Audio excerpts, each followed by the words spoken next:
Greetings, diners and other viewers, and welcome to another edition of the Collapse Morning Wake Up Call here on the Doomstead Diner and the Diner News Service. And today we have a special guest that's joining us for this broadcast. He's an old friend, goes way back, and we're talking a decade or more here. Being involved in the collapse milieu. We both did not originally have our own blogs. We were commenters and contributors to other blogs, and but we both eventually migrated off of that and started our own. His is a bit older. He got started, I think, a little over a year before me, and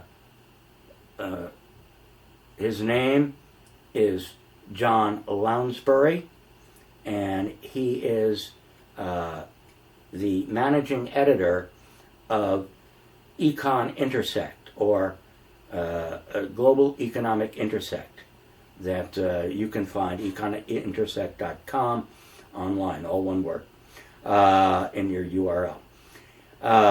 And John holds a Ph.D. in chemical physics, and he also, for quite some time, was a senior contributor to Seeking Alpha and The Street.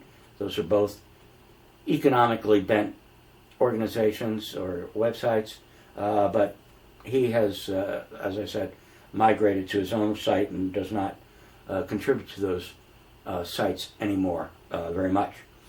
So, anyway, John, say hello. Hello, diners. Feel like I know you from everything I have discussed with Ari over the years. Yeah, it's we have an interesting group of people. And also with us on the broadcast is my partner in crime, who I've been with for a long time, one of the original members of the Diner, an original member of my reverse engineering Yahoo group, which preceded the Diner, which was a private group that I kind of retreated to for a while. And we have been together a long time through ups and downs. And you know, I'm glad to be with him. And the Diner is now, I think, in its best years, believe it or not. Although some people say 2013, 2014 were the best, but whatever. So anyway, David, say hi. Greetings. Good to be here. Happy to be anywhere. Yeah. Let's just jump right into what we're doing. That's a good idea. All right, John. Why don't you tell us about a little about how you got started with GEI. Tell us about your partner, Steve, and how you divvy up your responsibilities and all that good stuff. Well, I'll go way back. When I was a child and a teenager, my father was a money and banking economics professor. The last school he was at was Dartmouth. He left Dartmouth in 1952 when I was still in high school. He left academic work and bought a dairy farm, a rundown dairy farm from an estate, and spent the next 15 years building that up and making his living as a dairy farmer, and then growing into seed farming. But all of this time, he still maintained a lot of contacts in economics, and so I was exposed to economic professionals as a child, high school, through college years, and then limited amount after I had fully left home. I thought it was the most dull and boring subject in the world, and I would just turn off everything they talked about. I do remember a few things. I remember one thing that my father used to think was hilarious. And he would be in a discussion, he would say, well, that should be intuitively obvious. And then he'd laugh and laugh and laugh. I since found out that that was a common phrase used by Paul Samuelson and other prominent economists in the 1950s and 60s when they wanted to gloss over something and not look at it in detail. They'd say, it's intuitively obvious that. And of course, you go back and look at all that, and it wasn't. It might have been intuitively obvious, but it was not correct. Yeah. And I think my father understood some of the mistakes they were making, even though he was now a dairy farmer. So anyway, long story short, about the time my father died, and his mind wasn't as sharp the last few years, so I didn't have much discussion with him. I left and took an early retirement from IBM and started working in financial planning. My interest in financial planning was primarily instigated by my interest in investing.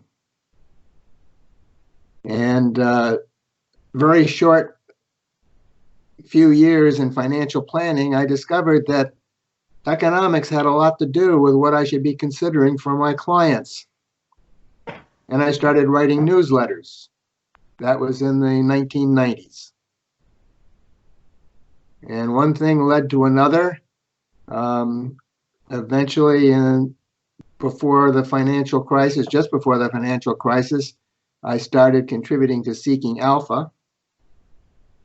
And after a year or so at Seeking Alpha, maybe 18 months, I was recruited by the street to contribute to them as a paid contributor, which I did for about a year. My wife is still saying, how come you're working for nothing when you were making money writing for thestreet.com? But thestreet.com didn't want me to write about what I wanted to write about. They wanted me to write about strictly investing and what to invest in. And I wanted to write about what's behind what you should think about when you're investing, and they weren't interested in that. So I met up through exchanges on Seeking Alpha with a gentleman by the name of Stephen Hansen. Steve's almost 20 years younger than I am. He took a very early retirement from an interesting career as an industrial engineer, worked up in your territory, RE, on the Alaskan pipeline for about 3 years. Mm-hmm. Worked for oil companies in Saudi Arabia, worked in India on some projects. Anyway, he was paid rather handsomely for all the hardship he endured in that, and he retired early. First post-retirement job was he bought about 130-foot commercial trawler type ship. I think it was more of a freighter than a fishing boat, and outfitted it to be a cruise boat. And for a few years, he took people on cruises in Southeast Asia, Malaysia, Vietnam, and all around there. But about the time I met him, he was getting tired of that.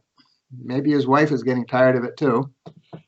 And he had started writing and Seeking Alpha, and we started exchanging comments on our articles.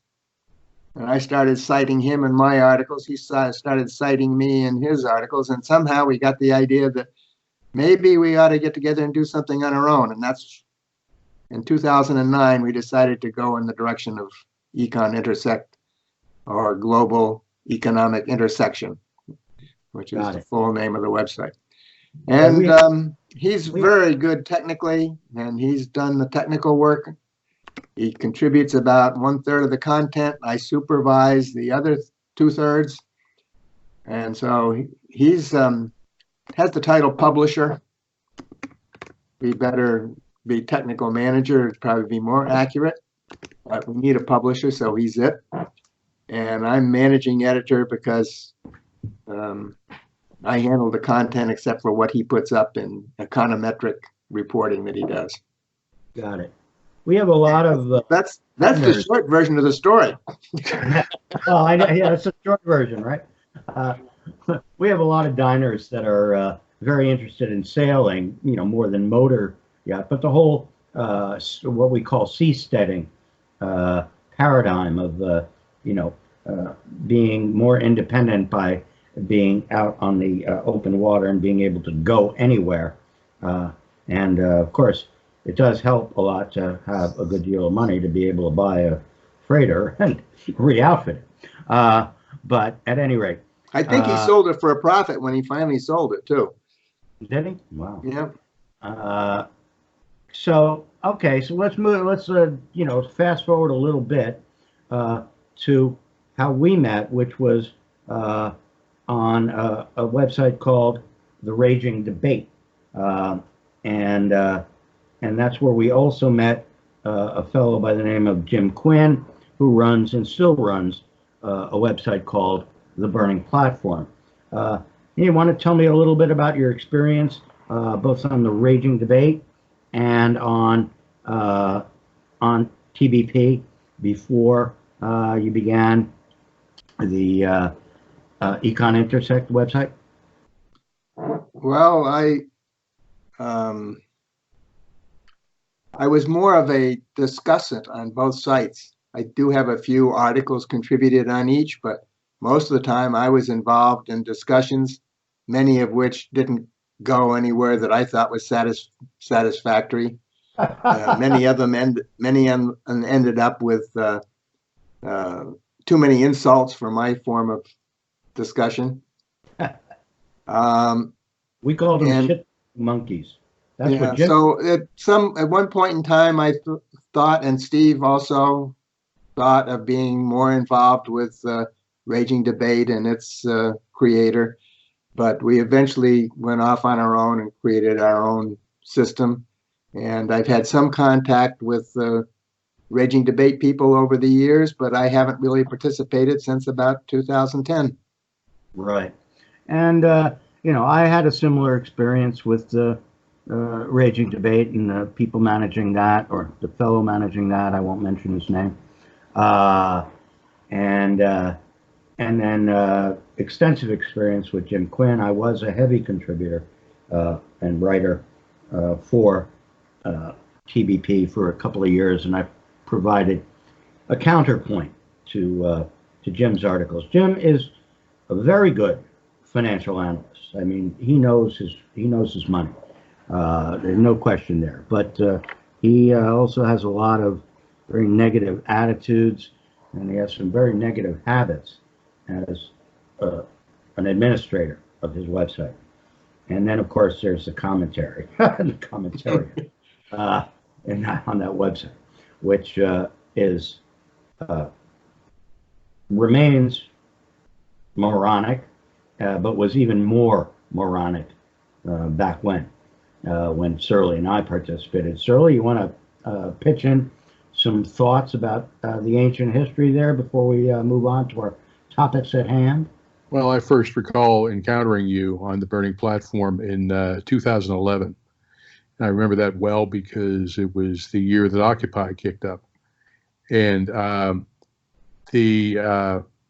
don't visit TBP much anymore, but I will say that the tone seems to have become more thoroughly libertarian / alt-right than it was in the day when liberal voices could be heard. Of course, Jim had a really dismaying habit, which you alluded to, of if you made a comment he didn't like, he'd rewrite it for you, the better to mock you for having the temerity to express an opinion that was different from the official line. So after a while, that wore thin. Yeah. I quit TBP a couple of times, and Jim pitched me off TBP a couple of times, and we got back together sort of after I started Diner, and sort of tried to mend fences, and I cross-published him on the Diner for a while, but I'm sorry, that got old.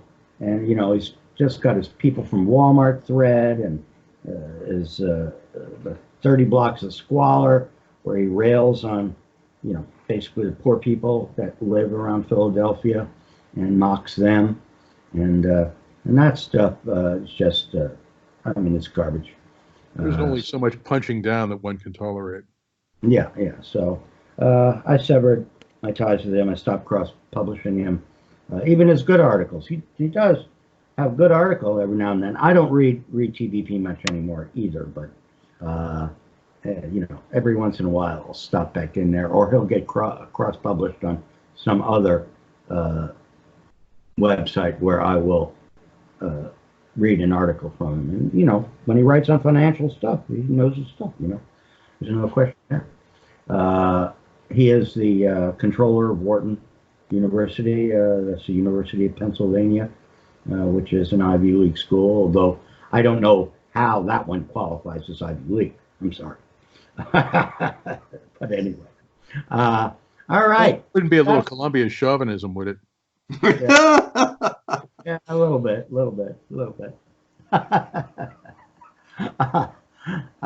Okay. So all right, we got our website started, and we started writing about the stuff that interests us, and so forth. Let's move into some of that.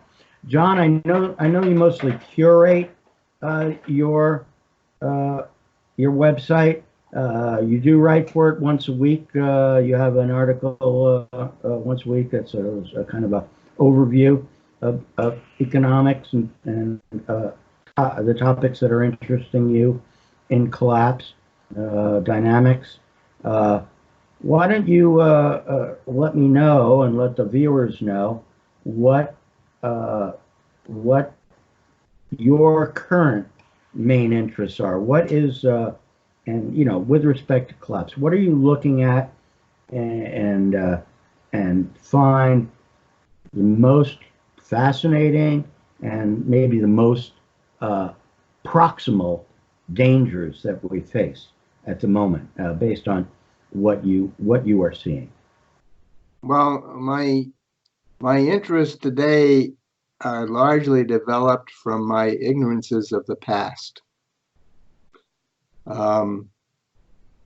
It's only been within the last few years that I've come to realize that not only is what would be called the free market system not working well, it actually probably has never existed, at least not in a large organized society. And I can remember from going back to the burning platform, there were some people on there who would jump all over my bones because they would claim that I was nothing but a corrupted statist, because I believe that the world couldn't run on its own without government. They were basically, although they wouldn't put it in those terms, they were basically anarchists in their philosophy. Right. Free market capitalists, so to speak. Well, yeah. So anyway, that turns out to be about as much of a myth, in my estimation, as is the utopian ideal of a communist society, where everybody contributes to their abilities and everybody receives according to their needs. There are two opposing extremes, and unfortunately, there are people who sign up for each of them. And so what my underlying philosophy has developed is one that, as a former free market devotee, I thought that was the greatest thing in the world 20 years ago and more. Mm-hmm. I've come to the realization that society needs some sort of effective organization, and in the modern world, those are called national governments. And it also needs a system in which people can advance on their merit, which is opposed in some sense to the idea that we have governments that are setting rules. But I think they should fit together. And unfortunately, there are, politics is developing into people who believe that one or the other is the answer. And the collaboration of individuals and organizations, in my estimation, is the answer. and we're moving away from that. So that's my underlying philosophy. Yeah, and the problem is that power in the government goes to who has the money, and who has the money that becomes more and more concentrated all the time because of that. And then you get the social inequities that result from a poor distribution of wealth. Surly, you got any thoughts to ask John on the issue of how this is affecting our politics and so forth? Well, there's plenty to talk about politics, but on this whole issue of income maldistribution and inequality, I listened to an interview today that Lewis Lapham did with Matt Stoller, who has just recently published, I should say, a book called Goliath. It's about the 100-year war between monopoly power and democracy. And as somebody who's pushing 70, my purview is to look back at an adult life that existed pretty much between 1970 and the present day, and think that these phenomena are somewhat real. But I mean, we have seen this before. I mean, he told a story about how the 20s were it wasn't just all flappers and women smoking cigarettes at the urging of Edward Bernays. It was there's an awful lot of monopoly power and a lot of promises made that were turned back. He spoke at some length in the 20s about the bonus army that was marched on D.C. that was dispersed by none other than Douglas MacArthur and Dwight Eisenhower. They tear gassed those people when they were camping in the park, asking for the bonus. They called it a bonus, which was a pejorative. It was actually an accelerated early pension for their service in World War I that certainly didn't get paid at that time because Herbert Hoover said we didn't have any money. Right. We never have money when it comes to what the people want. We have plenty of money, however, for tax cuts for the rich. And so apparently these swing between monopoly power and democracy has been going on for even longer than I had thought. And and we're seeing its resurgence now with a technocratic edge, is because instead of DuPont and Alcoa, we're talking about Google and Facebook. So we've got a whole tech layer to this. No, don't forget Amazon. Oh, sure. Microsoft. Whose products we are using to create this very recording. So.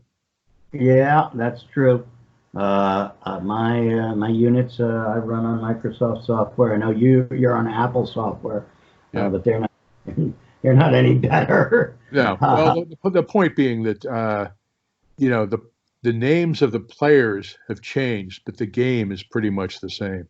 At least that was my experience in listening to this review, and it sounds like a book that I'm going to want to read. So I'll just have to add it to the back of the list. Yeah, there you go. The list is endless of stuff that you need to read. I go online. I do compilations of latest collapse news. You do as well. We both have some automated bots that will search out stuff, and we publish those on the Diner forum as well. When I started the Diner in 2012, and that's why one of the reasons for this broadcast, folks, is we are celebrating the 8th anniversary of the Diner, the Doomstead Diner, this month, February. We started in February 2012, and I thought it was a good time to get together with John, who has been around just about as long as me, researching this subject, reading the stories.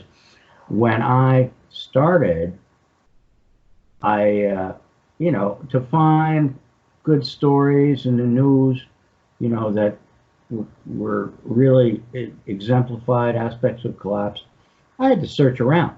Okay, I had to go through numerous websites and whatnot. I don't have to do that anymore. Now all I got to do is flip up Google News, okay, and read down the list on Google News. And every other story is something that's collapse related: student loans, or the oil resource wars, the trade war with China, and so forth. The diseases that we've currently got. Coronavirus out there is the big one of the month. It seems to be expanding exponentially in its infections. The climate disasters are nonstop. The shootings, etc., etc., etc. Okay, so it's not even any work anymore, and anybody who denies that collapse is underway is either a complete denier or a certifiable moron. Okay, and there are numerous of those out there. Sorry to say. Woods are full. I wanted to ask John a question, though. Sure. If I may. RE has talked about how we all have aggregators that we go to look at. I put together a daily newspaper summary type, and I have various aggregators for that. How do you come across, and how do you select the articles that you decide to publish in each day's newsletter? Okay. We have several contributors who contribute on a regular basis. And we have a retired industrial guy who does weather, Sig Silber from New Mexico. He does several weather columns a week. They are far more complicated and technical than most people want to read, but the pictures are fantastic. And I think a lot of the people go through just to look at the pictures he's collected. The maps and moving GIF diagrams of vapor flow in the atmosphere and all sorts of real nice stuff. There are a few weather professionals who he interacts with and who read and give him comments and information. We have another person who's a Chinese-American immigrant, American citizen, Frank Lee. He's a Ph.D. electrical engineer. Got his bachelor's degree in China, was one of the first students sent out of China when Deng came into power to get his master's degree in Japan, and then was sent from Japan to Vanderbilt University to get a Ph.D. Worked in industry as an electrical engineer for about 15 years, both the U.S. and Europe, and then went out and started an import-export business dealing with weights and measures import from China for American manufacturers and just American distribution.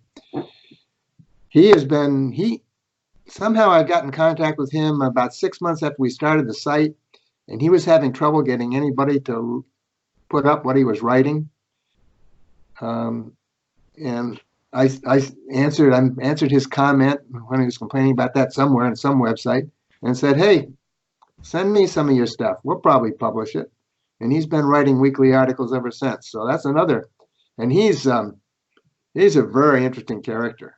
4 years ago, he decided at the age of 56 to take up ballroom dancing.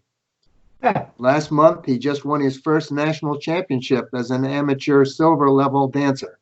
That's great. And the videos of him dancing, he looks like he should be one of the professionals on Dancing with the Stars. He's really good. He's now, in the last few competitions, he's been beating the gold level competitors. So he's going to be moving up. He's got 3 dance partners again. Not just one. He's got 2 professionals and 1 amateur. The amateur partner he started dancing with has 2 world championships under her belt. Wow. So very interesting guy. That he would start out at 56, and I tell you, I had no trouble giving him criticisms of his dancing 4 years ago, even 3 years ago. I couldn't give you any criticism of how he's dancing today. I'm not an expert. An expert might be able to do a better job, but he's an impressive person. He's another very impressive person. He ended up being 100% pro-Trump. He wanted John Kasich to be the nominee, but when Kasich didn't get it for the Republicans, he said, "Oh, give Trump a chance," and he really promoted Trump for about a year. He is today the most adamant anti-Trump person you can find. So he's a pretty adaptable thinker. He thinks Bloomberg should be the next president. Yeah, we've got a Bloomberg supporter on the diner. Well, I think Bloomberg would be an acceptable president. Yeah, well, but I personally, I can't believe, based on my history, I'm supporting Sanders. Personally. And the reason I'm supporting Sanders is he will keep in the forefront a bunch of issues that are going to get buried otherwise. He may not get a lot of the things he wants done as president, but you will sure hear about him every year he's president. And I think those are important issues to be heard. Absolutely. Surly, you want to comment on Trumpovetsky, as I like to call him, and then some of the Democratic nominees and what your opinions are on those guys? Well, it's interesting that we're talking about doom on a day where the Republican Party, the Senate, the Republican Senate has said, all right, the charade is over. There's nothing to see here. When Lamar Alexander, he of the much furrowed brow, and Lisa Murkowski from up in your end, Ari, have basically said, nah, we're really not interested in witnesses. We all know this is the verdict's been foreordained. And so we're going to have a nice procedural vote on Wednesday for a trial that was never a trial, where the jurors showed no interest in any further evidence or in any witnesses. And they're going to hold this vote the day after the planned State of the Union address. And I guarantee you that the next thing we're going to see is a spike the ball in the end zone Trump victory tour, where we're going to see, no collusion, no bribery, no extortion, completely exonerated, and he'll be dancing on the shreds of the Constitution. Because as of now, who's going to stop it? From what? The Supreme Court is not going to stop him. The Republican Senate, the only chance we have is to go to the polls in November, and even that is fraught because, as Joe Stalin once said, it's not who votes, but who counts the votes that counts. So, it's pretty clear that the door is going to be left wide open for all manner of Russian chicanery again. So, who's to say? Likewise, over in Britain, we've got today is the day that Britain finalized Brexit, and that's 47 years of association with the EU that is down the toilet. And of course, Boris Johnson, that British accented low-rent Trump, has said that happy days are here again, and that Brexit is going to lead to national revival. And I urge you to not hold your breath until that happens. And then, of course, we got the coronavirus, and I want to just point out that meanwhile, I know Mr. Trump has called to this blue ribbon panel together to look at that, but he has also sabotaged the United States' coronavirus response. And we're going to have to improvise our way through a public health crisis because he's left all these positions at the CDC opened and demanded other people resign. So there are hundreds of positions in dealing with pandemics that are vacant. And maybe he'll mention that when he spikes the ball in the end zone. I don't know. I've said enough, but you asked for a couple of opinions and a couple thoughts. I've got them. I've got more, but I would give John a chance to talk about these things. You're never shy about that. John, you got any thoughts about that litany Yeah, I was very interested in Murkowski's commentary when she made her announcement. Basically, what she said, if you read it, I am not going to vote for witnesses because I find this situation embarrassing and I want to end it. She didn't say she wanted to end it directly, but that was the clear inference of the statement. And it was clear inference that she was embarrassed to be making the statement she was making. If you read it, I think that should come through to you. So Yeah. what we have is Susan Collins, who is the most wishy-washy excuse for a senator that I have seen in many, many years, who apparently is going to vote with the Democrats, and Romney, who apparently is going to vote. At least they've said they were going to vote that way. They may change their mind when it would be a vote on the losing side. And those who had considered what was right, I think will live to regret it because they didn't follow through. Well, it's a lot of spineless worms whose main concern is getting themselves reelected. And I think most of them believe that if they continue to hang on Trumpevetsky's coattails, that's going to be enough to get them back in office. And, we'll just have to see. And as Surly mentioned, with possible, electoral misconduct along the way here, you can't predict what the outcome of this election is going to be in any real way. So, just have to see. Let's move over to the Democratic side. You mentioned Bloomberg, Surly, as a, sort of your choice on the Democratic side, John. Surly, have you settled on a candidate in the nomination procedure for Democrats? Yeah, I've got them 1-2. Sanders and then Warren. Sanders and Warren. Any questions? Yeah. I like Warren because of her I guess the right word is competence. She is probably the most competent, intellectually honest and competent candidate for president, with a possible exception of Bernie, who's also pretty intellectually consistent, that we've had in a long time. Yeah.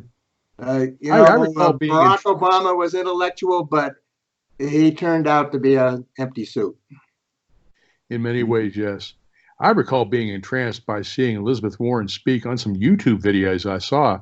We're talking about the burning platform. This is back in like 2011, 2012, before she was anything but, a state level politician, or maybe she was a representative or something. I don't know. I remember hearing her speak about economic issues, and she was spellbinding. And that's the first time I don't believe she ever held state office or local office of any sort. I believe her start in politics was Barack Obama's nominating her from the Harvard faculty to serve in his administration.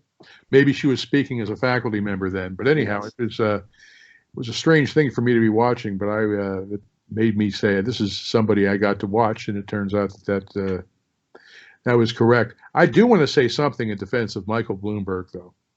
I think he may be America's #1 patriot right now, and I'll tell you why. It's because he has the bankroll to spend many millions of dollars worth of money on an air schedule. And apparently he's buying airtime on Fox News, and he's getting right under Trump's skin. In fact, I was talking to my wife earlier this evening, who told me that the Super Bowl ad that is going to be running on Sunday is a Bloomberg ad. It is basically calculated to troll Trump. And who knows, maybe you'll get the top of Trump's head to blow off in the middle of one of these troll fests. So anyhow, I think Mike Bloomberg is doing a good job simply because he's getting under Trump's skin. Well, I'm curious to see if he follows through if Bernie gets the Democratic nomination. And the follow through that I'm curious about is he has said that he will spend $1 billion, he will contribute $1 billion to support whoever is the Democratic candidate. It would be curious if Bernie did win, if he would do that. Well, time will tell. I'm pretty sure he made that assertion, betting that Bernie would not be the candidate. Right. And as we enter into the beginning of primary season next week, it's looking like Bernie's got a legitimate shot. But the DNC is apparently putting not only a thumb on the scale, maybe several thumbs, an elbow, and a knee on the scale to try to keep him from securing the nomination. Well, he would have had the nomination in 2016 if he had not been so strongly opposed by the backroom guys. Yeah, I remember watching a lot of that, and he, that's the fix was in for Miss It's My Turn. Yeah, I tend to view him as the William Jennings Bryant of the modern age, but I think he's a lot more complex than William Jennings Bryant. I think there's a lot more to Bernie Sanders than there ever was to Bryant. Cool. Yeah, well, Bernie is a good speaker. Like you said, he's very intellectually consistent. He's been, in the Senate for a really long time. He's worked as an independent for most of that time, or not all of it. His background goes way back to New York City. So I have an affinity for him because of that. I'm from New York City as well. And I know a lot of the history, and I know a lot about Donald Eitrie as well, because during my college years is when he was really started to build on his father's slumlord empire around New York, and start taking out all the loans and all the rest of it, and building the big projects that almost all went bankrupt, if not all of them, and who is probably effectively bankrupt, except for the fact that Russian banks, through Deutsche Bank, finance him and keep that empire afloat. But with your co-signer, you're not going broke. Right. The Russians, they got him in their pockets. That's all there is to it. Mentioning the other candidates, Liz Warren, I've definitely, early on when she first announced her candidacy for presidency, on the diner, I wrote that she was my number one pick and number one choice. Besides being intellectually consistent and a very intelligent person, she's a fabulous campaigner and speaker. I mean, you watch her in her rallies and so forth. I mean, she really revs up the crowd, so I think she still has a lot of potential too. That contest is actually these days more interesting to me than the whole impeachment stuff and all the rest of that, because that was a done deal from the beginning. It wasn't gonna be changed in any way. All right, I just want to cover one more topic before we close up shop here, which is on the international level, besides Brexit and how that's going to affect our economics.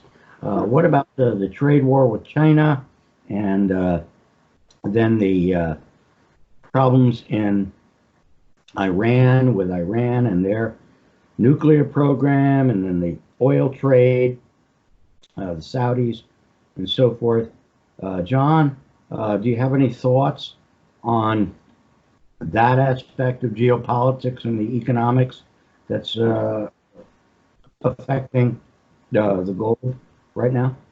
Well, I am distressed that global trading structures are being disrupted indiscriminately. I think it's the analogy would be a bull in a china shop, pardon the pun. Huh. There have been some trade problems, trade system problems. Among them is the dilution of the U.S. intellectual property. We've given up too much, our corporations have given up too much intellectual property to gain access to China's markets.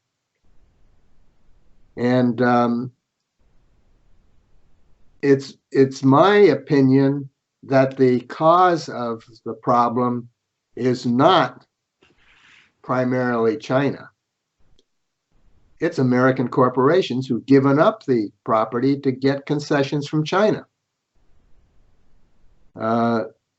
So my opinion is that part of the problem source is our corporations. We have allowed them to do things that they probably shouldn't have been allowed to do. But of course, that means regulation, and we have a social economic bias against regulation, which is very damaging to us. We need regulation. We need regulation to assure that opportunity is available to those who are not in power. And so it comes full circle. We need more government, not less government, but we need more effective government. We don't need government that is just representing corporations and not representing the rest of society. So that's my summary about Iran. Why anyone can support the idea that you tear up an agreement rather than try to change it or improve it is just beyond me. Things have just gone, you tore up the agreement, things have gone from bad to worse. We're worse off now than we were before the entire negotiation was started 8 years ago. Well, they tore it up because Obama's name was on it. Oh yes, we have a government that is bound and determined to destroy any good that's been done if the wrong name is on it. Yep. Yeah, it's like Trump. He continually recycles his criticism of Obama, his criticisms of Hillary, and this pumps up his constituency.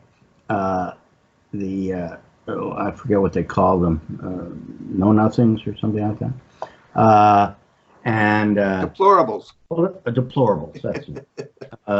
And he uses that constantly because that group of people absolutely despised Obama, and in large part because of his race. Okay, and besides the fact that he was a Democrat, but the combination was enough to drive the average redneck to distraction.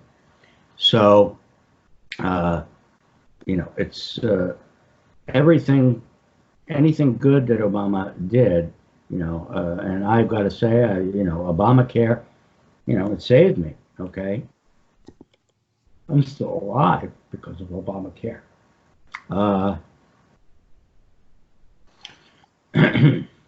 Okay, so the last topic that was in there, the oil resource questions, because of course peak oil and where we're going economically with oil shortage and scarcity, and then the demand, supply-demand question. Okay, which way is it going to go? For a long time, people said, "Oh, the price of oil is going to skyrocket to $300, and more." But in fact, the exact opposite has occurred and was predicted, in fact, by a good friend of mine, Steve Ludlam, who runs Economic Undertow, although he doesn't write that much anymore, and was predicted to the month 4 years in advance, based on his charting. Did you ever see those charts, John? It's amazing. It was an amazing piece of work. It's called the Triangle of Doom. You saw some of them? I did. Well, I know you did. I'm asking John. Yeah, yes, I have seen them, not for some time. By the way, I still have frequent exchanges with Steve on Twitter. He follows me on Twitter, and I retweet some of his tweets, and he some of mine. And I am not aware of what he's doing with Economic Undertow, because I haven't been there for quite some time. But I am every week. I have 2 or 3 interactions with him. He has retreated from blogging. Does not put up many blogs anymore.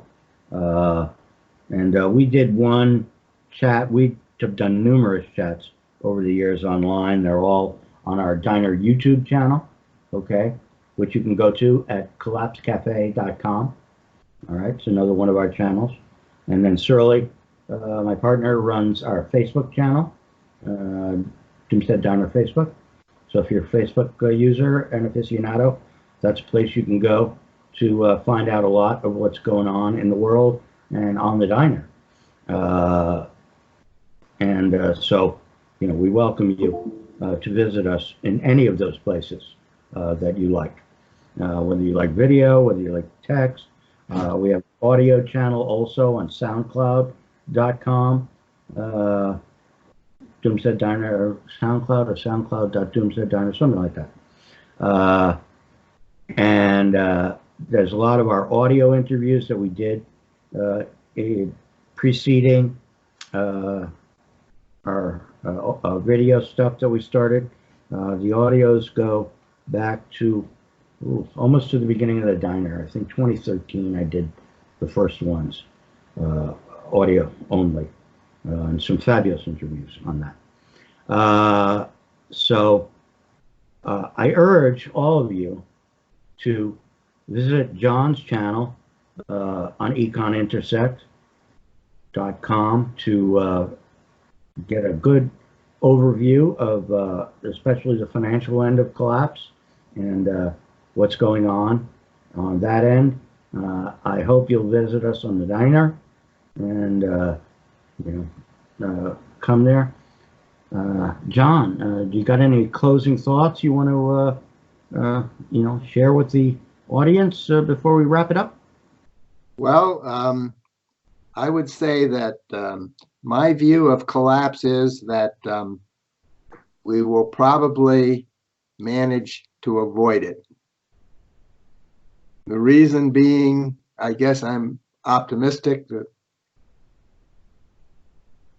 I believe that there's enough resilience in humans and in their ability to organize society that all of the terrible things that we can imagine, most we will avoid. I like to bring up the example of the world of the buggy whip manufacturers. The world came to an end for them. But most of them ended up doing something in a new technology. I think we will do the same. I think with the fossil fuel, exhaustion of fossil fuel, and the recognition of the damage that fossil fuels cause to the planet, we will continue to develop alternatives. And we'll get around the fact that lithium is scarce and it's difficult to store electricity that's made from other sources. There'll be new methods of storing. I still feel that the efficiency of fuel cells hydrogen-based fuel cells is far from optimized. And if it can be improved from the 30 to 40 to 50% efficiency of conversion of hydrogen and oxygen back to electricity, if it can be improved, there's no greater resource on Earth than water, which we can electrolyze with solar. It's virtually from our energy need, an infinite source of energy, and then reconvert to electricity and hydrogen cells. Hydrogen gas, compressed hydrogen gas is going to be a very stable storage system compared to batteries, for example, which leak. Yeah. And we have resource limitations. Right. You're something of a futurologist type of person in that respect, and looking on the bright side, whereas Yeah, I do. I look on the dark side, and that's why I wear all black. Okay. So anyway, all right, John. Thanks a lot for coming on the broadcast with us. It's been great to talk to you. I hope we can do this again in the future. And thanks again. And Surly, what was I going to do? Oh, yes. Good night, Surly. Good night, Ari. And good night. Thanks for having me on. And good night. Thanks, John. News. Hasta la pasta, folks.